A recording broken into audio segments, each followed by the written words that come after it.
Well, I'm Michael Chisholm, and I was asked by Kylan to give a seminar over ragtime and its history and its place in America. Especially here, since this is the very first ragtime festival, and not many of the newcomers are familiar with ragtime, its history, why it's important. So I thought I would kind of enlighten everyone about that. And I also thought I would do this because back in 1912, I don't know if that's very readable, but back in 1912, the city of Santa Cruz passed an ordinance that banned ragtime music and ragtime dancing from dance halls, private homes, sheet music stores, you name it. So, to my knowledge, ragtime has not been a huge part of Santa Cruz history, so I'm hoping that this festival will kind of change that. Anyways, so what exactly is ragtime? You know, everyone has at least heard of the term ragtime. They know what ragtime music is, but what exactly is it? Ragtime is defined as music characterized by a syncopated melody line and regularly accented accompaniment. For some of the musicians, you're kind of like, oh, okay. Everyone else is like, I have no idea what that means. So, pretty much what ragtime is it has two different parts. You have your left-hand part, which is keeping a very steady, even rhythm, kind of like the ticking of a clock.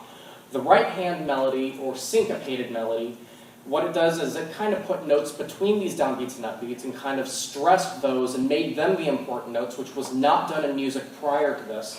And you might have had some syncopation in some of the classical and Baroque music, but not to the extent ragtime did. Ragtime was the first style of music that had syncopation as the primary melody, which eventually made its way into popular music and kind of morphed into all the different kinds of music that we have today.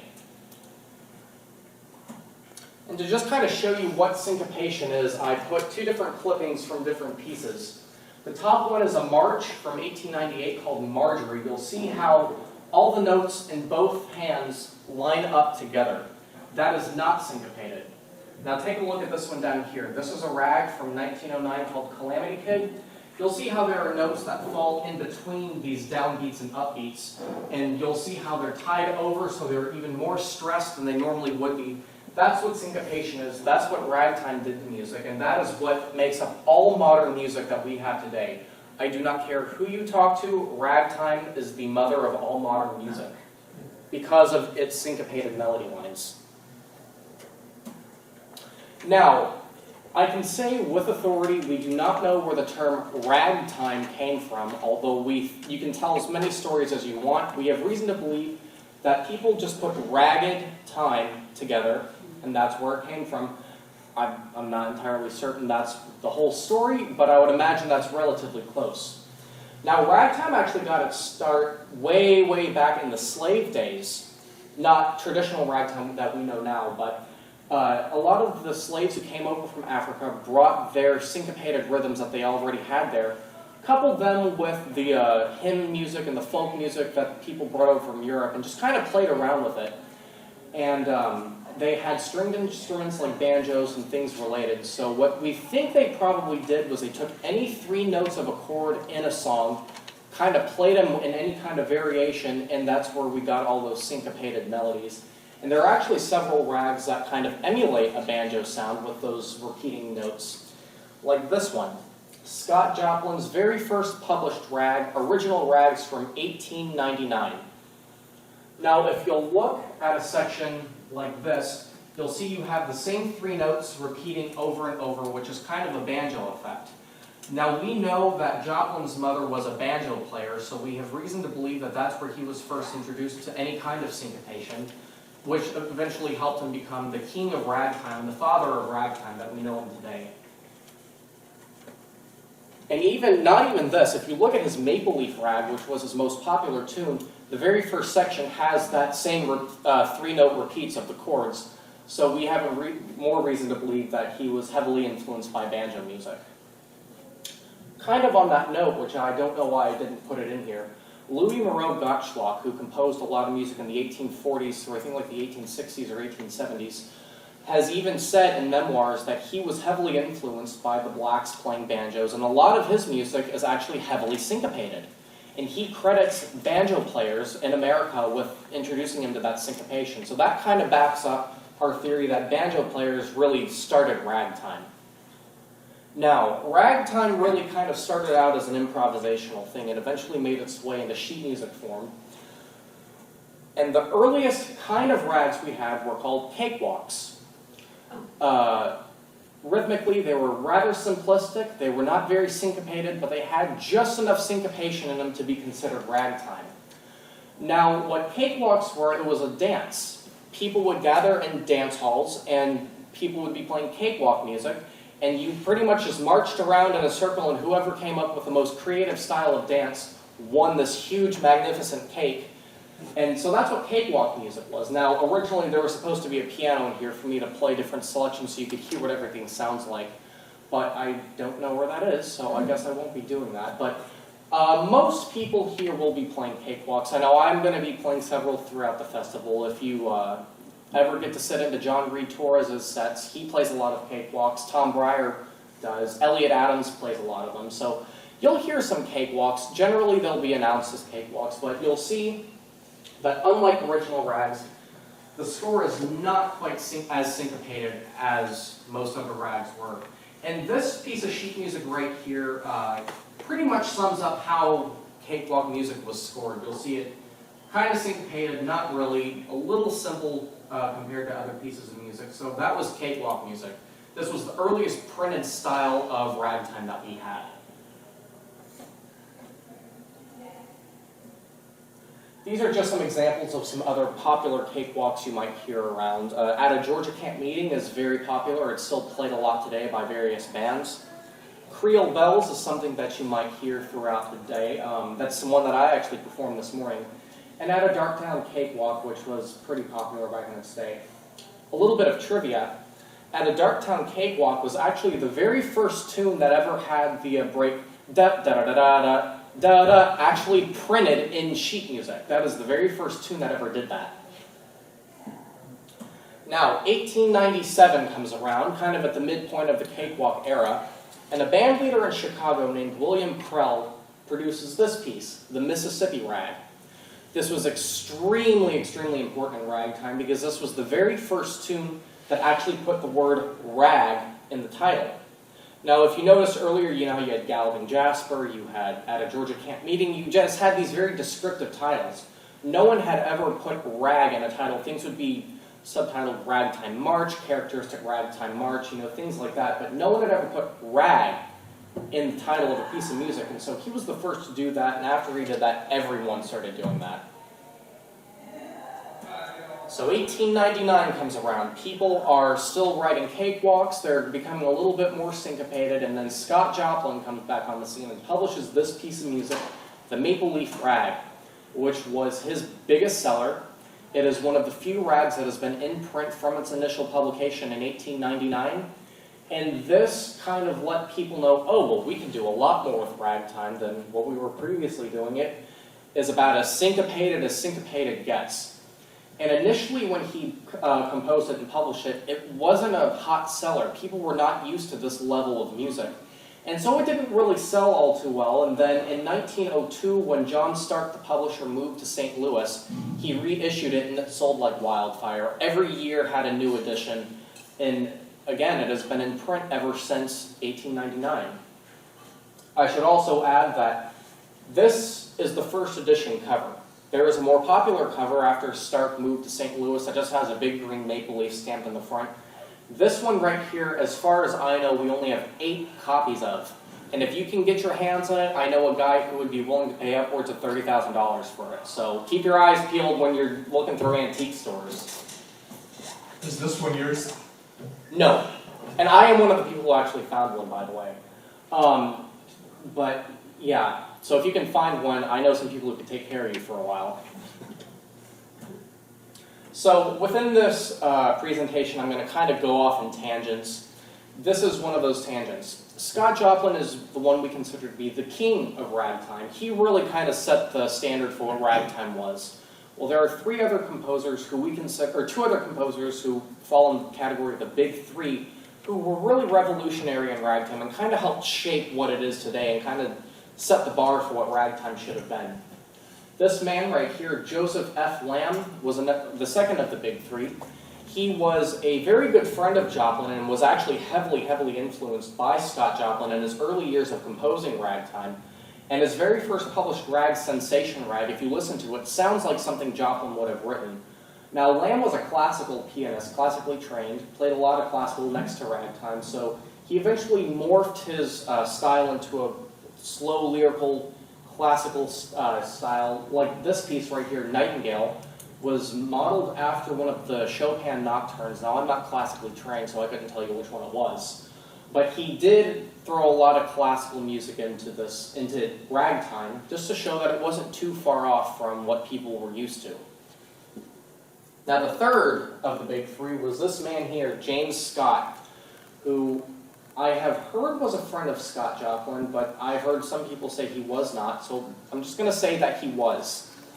He was a young ragtime pianist and composer from Carthage, Missouri, who eventually made his way to St. Louis and composed some excellent rags.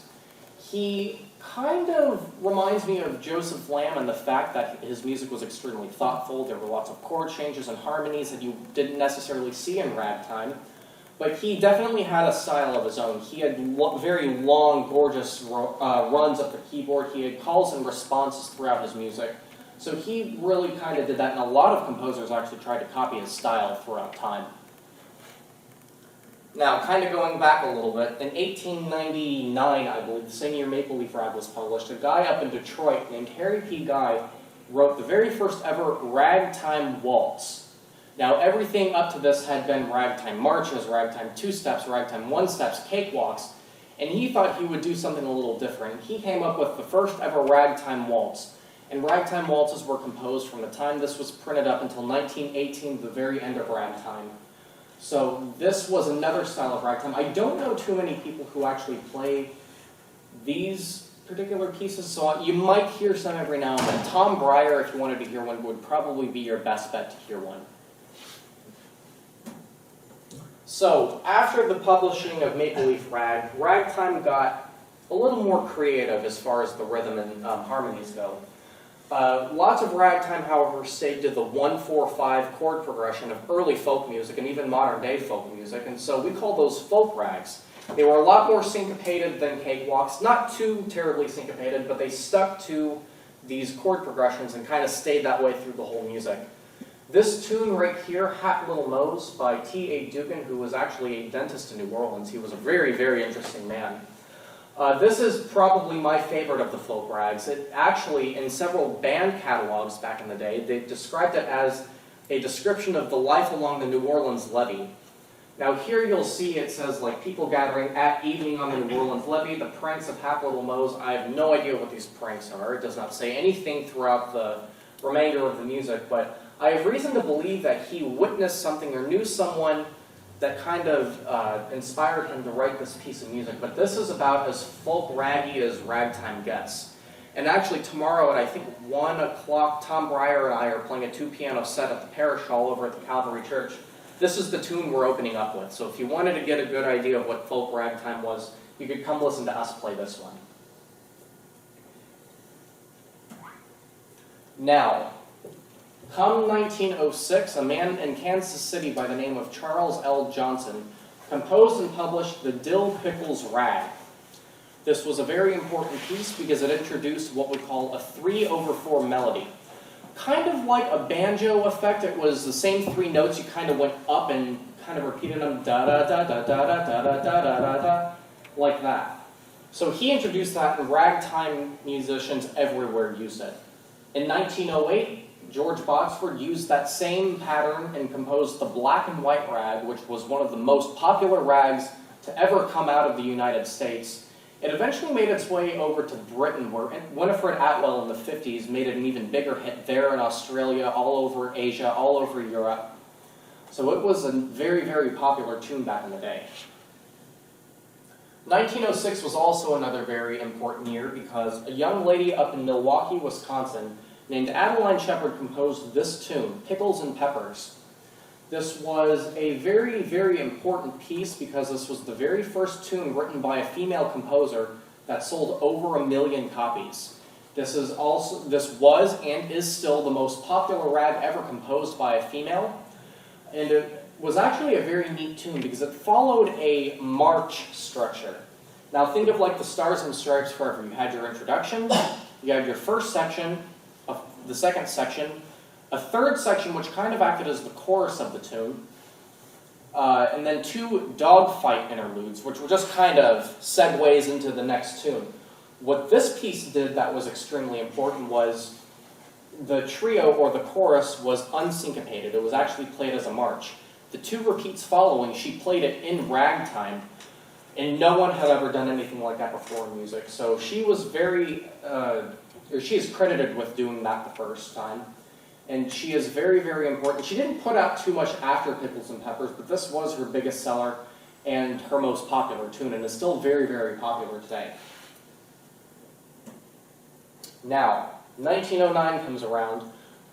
This is kind of where I'm going to go off in a whole bunch of different directions. George Botsford, the guy who composed Black and White Rag, composed that tune right up there, the Grizzly Bear Rag. Dancers all over the country took this music and tried to emulate the movements of grizzly bears in their dances, and this sparked the craze through the 1910s and 19 teens called animal dances. The most popular, which is still danced today, is the foxtrot, but everyone composed a dance tune of some kind to go with here, like the bantam step. You had your chicken dances, the kangaroo hop, turkey trot, which is still kind of danced today, and then you had things like the camel walk, the horse trot, chicken scratch. People were getting real creative and writing all kinds of cute little tunes to go with here. And actually, this is the reason that ragtime got banned here in Santa Cruz in 1912. People were not, or traditional dancers, classically trained dancers, were not happy about this at all, and they wanted it out. And I guess someone in Santa Cruz had connections to make that happen, but it didn't just happen in Santa Cruz. It was happening all over the country. San Francisco, they tried to do it. That didn't work out because tons of ragtime came out of San Francisco. Some of the more conservative states, like Kansas and Oklahoma, that was cut out. It was all classical. You had to dance this, this, this. There was no doing these raunchy movements in music. Now, when you say classical, you mean ballroom dancing? Ballroom dancing, waltzes, some marches, 2 steps, things like that, mazurkas. People wanted nothing to do with ragtime. That was very looked down upon, because ragtime really and truly was kind of the rap music of the day. It was designed for the young people. It was just loud. It was noise. It was not pristine classical music. You weren't to play it anywhere. You did not take it to church. You didn't play it in the home. So it wasn't really looked too well upon back in society back then. Now, 1914 comes around, and remember that 3/4 melody that I was telling y'all about? A guy up in Fort Worth, Texas, took that and kind of inverted it. Instead of going up, he went down. And he composed this tune, the 12th Street Rag, which was the most popular rag to come out of my home state of Texas. This was his biggest tune. He tried to emulate this in all the other tunes he wrote. Nothing really came of it, but 12th Street Rag was his biggest seller. In 1915, he sold the plates of it to the J.W. Jenkins Company in Kansas City, Missouri, for $50. They made millions off of it, and he never saw another dime of it. And he kicked himself till the day he died that he did that. This tune went through several changes, several editions were put out. I think I have probably 25 different editions at home. But this was one of the most prolific tunes because this really and truly put ragtime on the map and kind of helped keep ragtime in music throughout time. A lot of the big bands of the 30s, 40s, and 50s played this. Lots of guitarists played this throughout time. Lots of different Dixie jazz bands played it. So it was a very, very important piece. Now, I didn't actually have the cover or the score scanned to this one, but in 1914, the same year, up in Dallas, Ben Rawls and Royal Neal, who worked as traveling musicians for the Majestic Theater, which was a string of theaters in Texas, composed Majestic Rag. Now, this was very important because it was extremely bluesy. It put a lot more blues in music than people had seen before. It was also the very first instance that a boogie-woogie bass was actually printed in sheet music form. Now, boogie-woogie kind of developed in the Texas, Arkansas, Louisiana area, and this was the very first tune that actually put that into sheet music form. Like early ragtime, boogie-woogie was originally all improvisational. No one wrote it down, so they did a very important thing by doing that and showing people that they could do that. 1915 comes around, and a guy the composer slips my name, but he wrote a blues piece that he published up in St. Louis, Missouri, which had a more defined, more refined boogie-woogie bass. So most people credit him with doing it, but really and truly, Ben Rawls and Roy O'Neill were the first people to do that. Now, starting about 1912, 1913, you start to see a lot more blues in music. Blues was originally all improvisational, just like every other style before it, and people started to put a lot of it into music. A lot of blues songs were published, a lot of blues rags were printed, and it's not really the blues that we know today, very slow and draggy. A lot of the blues they played was actually very upbeat and very danceable. A lot of the more popular recordings of it are very slow and draggy, but if they were going to be playing it in a dance hall, they would kind of speed it up a little bit and do it there. A lot of blues dances came about, like the tune up there, the Georgia Grind from 1950. I'm not entirely sure what the grind was. I don't think it was the grind that people were dancing in the 50s. I would imagine it was a little cleaner than that grind, but you started seeing a lot more blues in that. And then about 1913, 1914, you start to actually see the word blues in a lot of the titles, just like Mississippi Rag came about in 1897, you started seeing that. With things like the St. Louis Blues, Memphis Blues, Blame It on the Blues, all kinds of blues. And people were writing instrumental blues, blues songs, blues primarily for banjo, piano, guitar, you name it. Everyone was composing blues of some kind. Now, I have reason to believe, I actually haven't looked into this, but when everyone all over the country was starting to get rid of ragtime dances, you start to see a lot more of the South American dances make their way north. Now, that might have also been the Pan American Fair of, I think, 1912 or 1915 that kind of brought that up from down south. But you do start to see a lot more tangos, machiches, Spanish waltzes, a lot of the South American and Middle American style music come up. Like Panama by William Tyers is probably the most popular tune from that era in that style. It was a huge hit back when, it is still a huge hit now. Jazz bands, Dixie bands, combos of all kinds play that. But you know, you start to see a lot of other tangos, like the Brazilian tango by Carrie Morgan. You start to see a lot of machiches. Ernesto Nazareth was a very important composer down in Brazil at the time. He was very influential in kind of starting to bring up the tango and machiche craze, much as Scott Joplin brought up ragtime in the United States. In fact, they were pretty contemporary to each other. So a lot of his music actually made it up here, and a lot of Scott Joplin's music made it down there, so the music kind of crossed over, and in a lot of this music you'll hear that the melody line is syncopated in the exact same way ragtime was. The only difference is the bass had the bass that a lot of the tangos had from way back when. And like I was saying, I have reason to believe that because ragtime and animal dances were out, they needed something else to do that was fun and not waltzes. So I think that that's why this era came about in 1910, 1911, and kind of stayed up through the 19-teens. Now, 1915.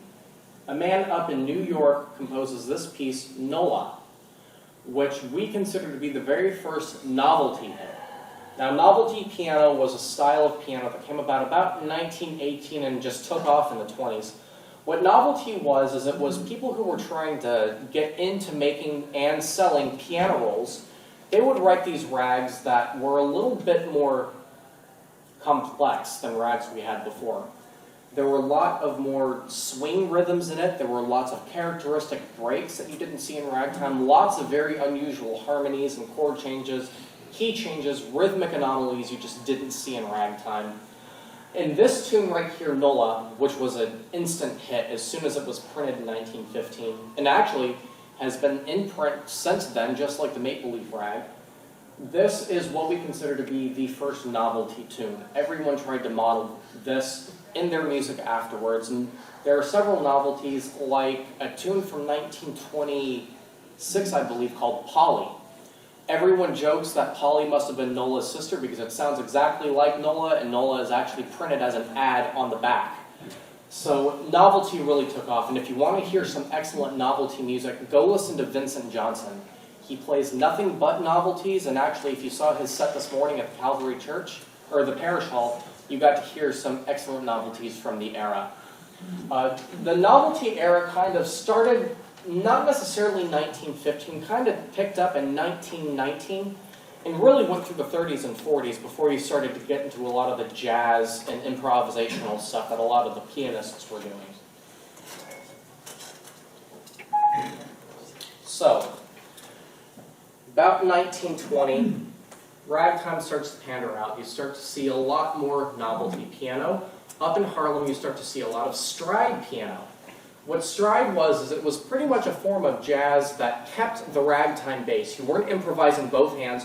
You had your ragtime bass still going on top of kind of an improvised melody line that had, kind of like novelty, a lot of rhythmic anomalies you didn't see in ragtime, a lot of weird harmonies you didn't necessarily see.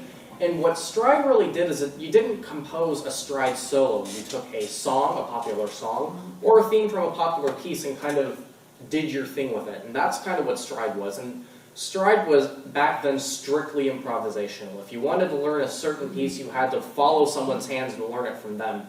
It wasn't until about the 1920s, maybe 25, 26, you start to see a lot of stride put in print, but it was simplified. You were expected to make up the rest of it.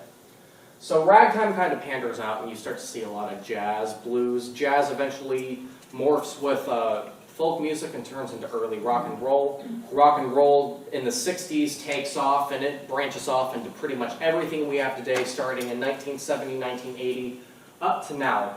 So ragtime was kind of forgotten. However, in the 1950s, this guy right here, Ragtime Bob Darch, was the only person in the entire world who was interested in reviving ragtime. If I remember rightly, his great-aunt and his grandmother were ragtime pianists. They played for silent movies, they played for theaters. So there was always ragtime in his life, and I think he inherited a nice little stack of sheet music from them, and so that got him into collecting ragtime sheet music. He would go all over the country. He would leave home for months at a time and travel all these small towns, big towns, you name it, raid antique stores, old bookstores, people's piano benches, and pull out this original ragtime sheet music, and he would preserve it. I highly doubt that's his entire collection in that. I don't know what happened to it after he passed away, but I can tell you right now that he had a lot of sheet music. He was, and we kind of don't like this, he had a stamp that he was stamped the covers with that said Ragtime Bob Darch, just to kind of keep it as his own, which devalued the music a whole bunch. But that music turns up all the time, so he obviously had quite a sizable collection that he would pass out and share with people. He was also very important because he went and talked to all the old ragtime composers who were still alive at the time. Charles L. Johnson, who was still alive, Joseph Lamb was still alive, a lot of the female composers were still alive. Percy Wenrick, who was one of the most popular ragtime song artists of the day, and you might know a lot of his songs, like On Mobile Bay, Put on Your Old Gray Bonnet, By the Light of the Silvery Moon. He wrote all